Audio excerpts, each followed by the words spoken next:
Hey y'all, it's Crystal. Thanks for coming by today. It is time to do a September wrap up, but I'm a bit overwhelmed because I read so much in September.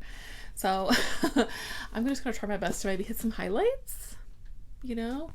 I'll flash some things here maybe that, I read a lot of things this month. I read 36 things in September, all of which I discussed in vlogs. I hate to be one of those people that are like, if you want to go find out more, then watch my vlog. But for this, I'm gonna need you to do that. So I spent the first week reading stuff for the Cornival, reading, carnival, circus, clown type books. I had a really great time with that. Out of those books that I read, my favorite, I really did like Carney by R. St. Clair. Very good clown horror type book.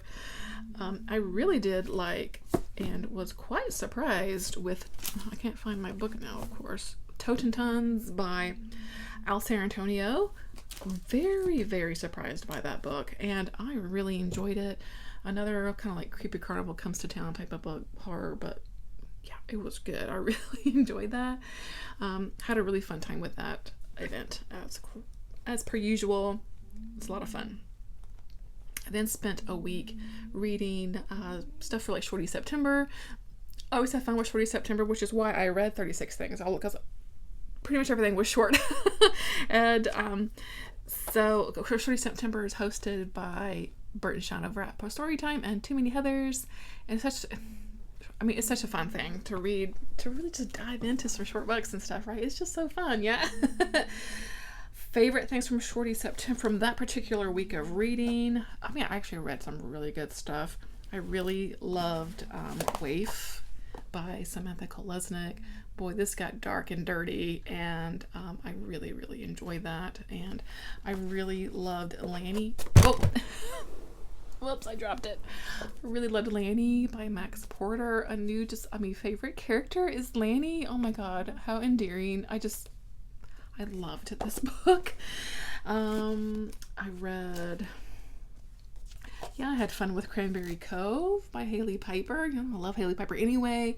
This one was really good. Kind of a haunted house, but it's not a haunted house. One is a hotel, but it's not your typical kind of haunted dwelling, I'll say. That was a lot of fun. I'll flash other things that I read for that week that I just really enjoyed. That was another fun week of reading. And then I dug into, of course, stuff that I read for the week of Weird. This is, an event that I co-host with Jason from Jason's Weird Reads. I want to thanks again to everyone who joined us this time around. We had a great time reading some weird stuff. I had another great week of reading. I had a really great month, actually. September was just, in general, really a lot of fun.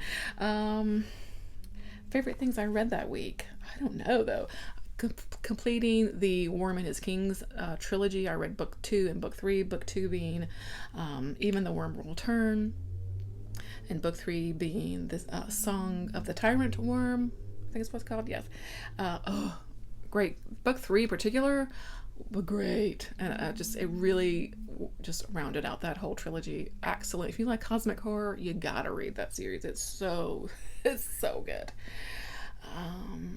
I really enjoyed our little group read that we read, The Weirdest World by R.A. Lafferty. Just a really nice old kind of classic short story about this blob that lands on Earth, and what he thinks of humans as he's there, and what happens to our poor blob, like justice for blob, that was a lot of that was a lot of fun. I really liked that. I really enjoyed The Strange Thing We Become in Other Dark Tales by Eric LaRocca. Really great short story collection. I really enjoyed I thought it was upside down. I really enjoyed Nails and Eyes by Kaori Fujino, especially the title story, Nails and Eyes. Whoa, that was so good. I really enjoyed that. I really enjoyed In the House in the Dark of the Woods, House in the Dark by Laird Hunt. A sort of, very dark fairy tale feeling, witchy, very good. I really like this. Very strange, very good. I really enjoyed that. Just another dang freaking good week. And I did dig a little bit back into my Big the Weird. Again, I'll finish that some year, um, yeah, and then so the last week of September I spent just kicking off Halloweenathon and playing my game board and all that fun stuff, and also doing a couple of book club things, including Vampires of El Norte, which I don't think I actually talked about in that vlog because I think I forgot about it. But I read this for Brad Proctor's Spinebreakers book club. I ended up really liking this. It is sort of historical fiction, sort of romance with vampire horror stuff mixed in, and yeah, I liked it a lot. I liked her other book, Hacienda, as well, and it's kind of similar, like very sort of slow moving, slow story that is just getting us into these characters and this kind of world that's going on. We're in, was there a year that was told to us? Let's see, 1840s. Yes, so we're in Mexico, and we're following basically the family and the sort of other people that work at this like big ranch, and our main character, I'm terrible at names. Yeah, Nina, yes, we start out, she's sort of a older teenager, and she's the daughter of the head kind of rancher guy, and he employs, of course, a lot of people in the area, and she falls in love with someone she probably shouldn't. He's not as high station, and whatever, but then things happen, and he goes away for about 10 years and comes back, and there's drama. But anyway, maybe there's some vampires. Yeah, maybe there's some vampires. The vampires in here are really cool. Like, they're described really creepy, and they're not like human looking vampires, you know what I mean? They look I don't know, it's hard to describe. They feel almost like a giant, I won't say. You'll figure out for yourself. just read it for yourself. There's also sort of a lot of here about white folks coming into Mexico and like killing people and taking over land and stuff. Yeah, because that's going on in here too. This cover, I can't get over how stunningly beautiful it is. Oh, so if you like historical fiction stories, for one, and if you like getting interesting characters, if you don't mind sort of slow moving stories that really kind of are building up what's going on, I think. And then if you don't mind some romance, there is a little bit of romance in here between Nena and Nestor, and but Isabel Cañas, I'm a fan. I really appreciate this historical settings that she does with the horror that she incorporates. It's nothing too blood and guts, and I think it's kind of, it's user-friendly horror, you know what I mean? It's a bit quieter. Though there is some violence in here, like I said, because these vampires, you kind of expect a little bit of blood, right? But it's not the main draw of the story, right?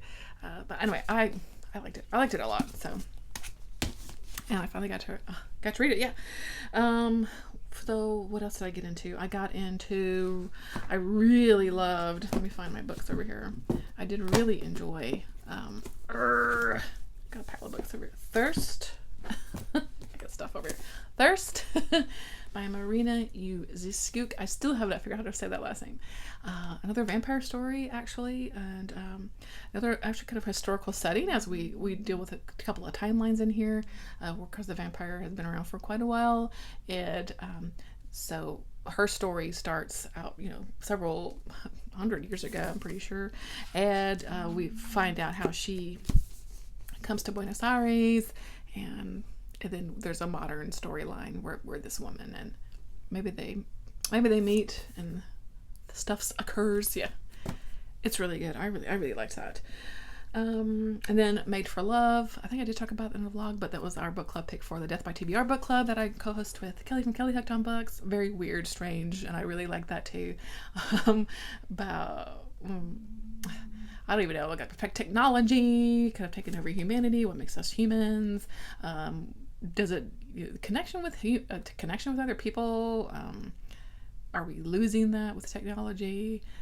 I don't know. And then there's a guy named Jasper who has a weird thing with dolphins. I don't know. It's weird. It's a weird one, but I really did like it. But it was good. It was a good pick for the month, I think. And that's, like I said, maybe if I've read a bunch of stuff this month, but overall, just a really fantastic month. I don't think I gave anything lower than 3 stars, I think one of my smutty stories I rated kind of low, but I didn't really like it, but whatever. A 5-starred, Waif by Samantha Kolesnik, 5-star. Lanny was a 5-star for me. I really loved that. Yeah, so I just had a good month. September was good. It's the most I've read all year in a month for sure. I've been, like I said, kind of slowing down and, taking a step backwards, or taking a step back with not trying to do so much reading every month. But I don't know. I went ham in September, and I had fun with it, so it's okay. But what else went on? I did watch some stuff. I went to the movies to see I Am Still, the Jungkook documentary. That was a lot of fun. I don't know. I went to see what else did I get into? I'm trying to think. I went to the NCT Dream concert. I did put out a little concert vlog for that as well, if you're at all interested. And check out NCT Dream. And that was a lot of fun. Went to that with my friend Sarah. Hi, Sarah. So, yeah, kind of I can't talk about everything that I read, but just a quick little wrap up of what all I got into in September. I'll link all the vlogs below if you're interested, if you're at all interested. And, yeah, I think that'll do it. So let me know what you got into September. What was your favorite thing you read? I would love to know, because I love adding things to my list, right? Yeah, so thanks for watching, guys. I hope that you're doing well and taking care of yourself and having fun and enjoying your life, because I kind of am here recently, so it's good. Things are good for the most part. Yeah, so I'll leave it here. Thanks for watching. I'll see you in the next one. Bye.